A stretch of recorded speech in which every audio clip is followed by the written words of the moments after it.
Morning all of you.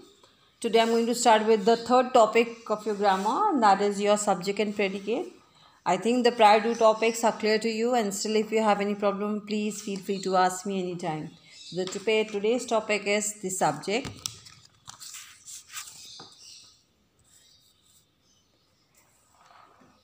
What is a subject?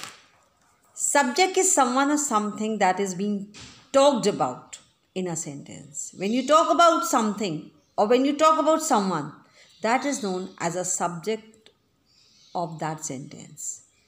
Suppose if you say Shreya, what Shreya is doing here? Shreya helps her mother in the kitchen. So who helps mother in the kitchen? Shreya.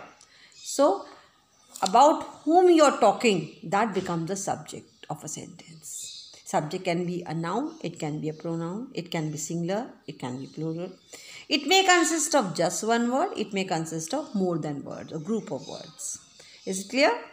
We have won the match. So you can see here, we have used pronoun over here, words, more than one word.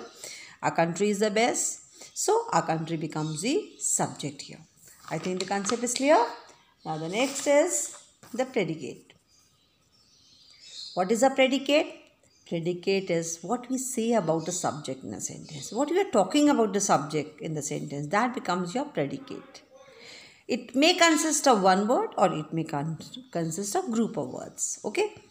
For example, if you say our music teacher is very talented. So what is the subject here? Your music teacher. What you are talking about your music teacher is very talented. The sun is the subject here. What you are telling about the sun gives us light and energy. So this becomes your predicate. Is it clear? So the predicate is what we say about the subject in a sentence.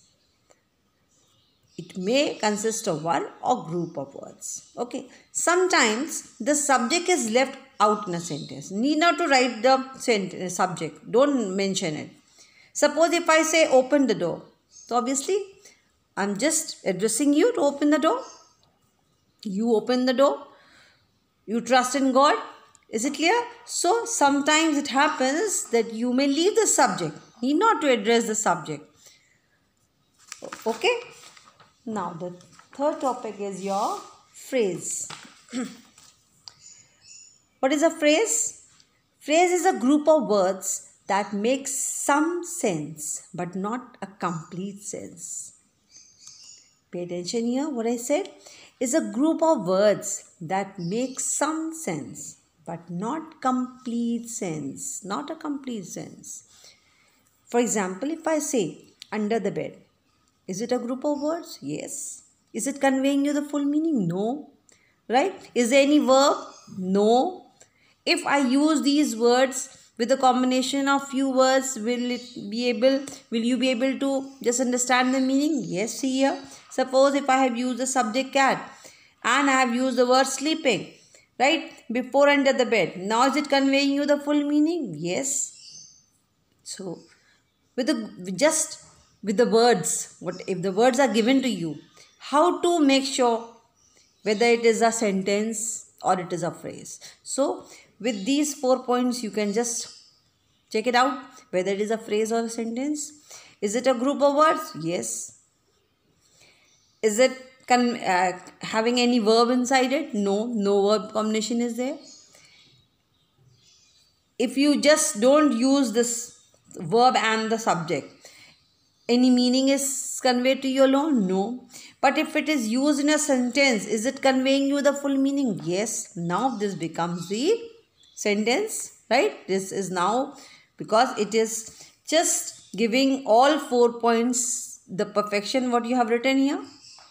It is matching with all 4 points. So now this is a phrase. So it is a group of words that makes some sense but not complete sense. If I say morning walk, it is conveying you some meaning.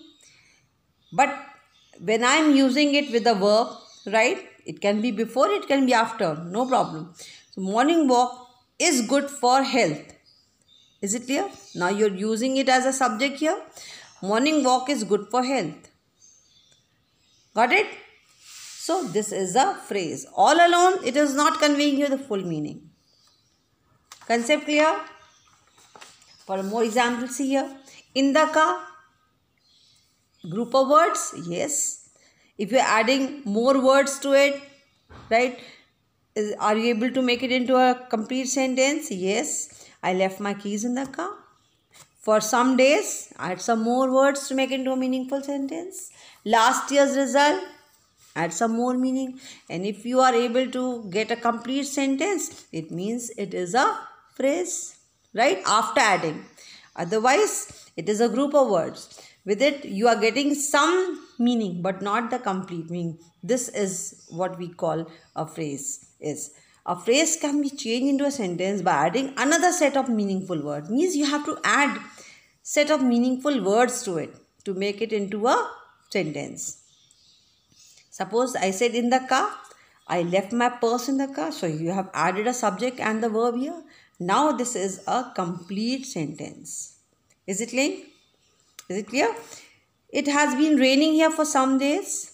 So you have added for some days. You have added some meaningful words here. You have added the verb over here. This is a verb, has been raining, isn't it? I'm waiting.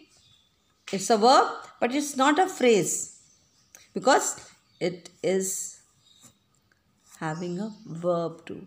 And within a phrase, you don't have a verb. Is it clear? Within a phrase, you will not get a verb. Concept clear?